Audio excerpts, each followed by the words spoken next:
Today, Scotland surpassed 10,000 COVID deaths since the start of the pandemic. That's people who've died within 28 days of testing positive.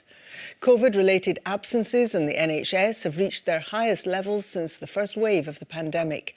But in a sign of hope, the number of people in hospital with the virus is down, for today at least. And the Health Secretary, Humza Yousaf, says the evidence suggests that we're turning the corner in relation to Omicron.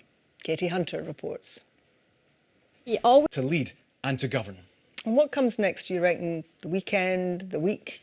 Can anybody guess where it's going next? Yes, that's right. Talks are being held between OVO Energy and the Unite Union after the gas and electricity provider told staff it would be shutting 5 Scottish bases. OVO took over from SSE in 2020. It's understood that about 700 people work in the firm's Perth office. Aileen Clark has been to the city to gauge reaction. Prince Andrew has lost his Royal HRH title and a raft of military titles, including Scottish ones like Royal Colonel of the Royal Regiment of Scotland and the Royal Highland Fusiliers and Honorary Air Commodore of the RAF in Lossiemouth. He keeps his designation as the Earl of Inverness, but there are now calls for that also to be removed. The move came after a US court ruled that a civil action over sexual assault allegations. Prince Andrew has consistently denied these. Ian McInnes reports.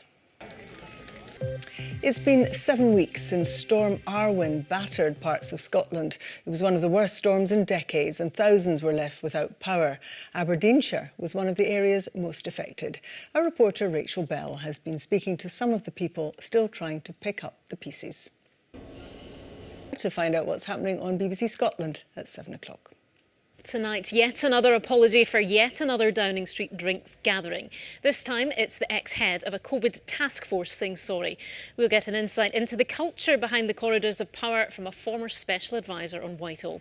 Also, a nail-biting wait for Novak Djokovic as he appeals against deportation. Look forward to that, Laura. Thank you very much. Greyfriars Bobby has won himself many an accolade over the years.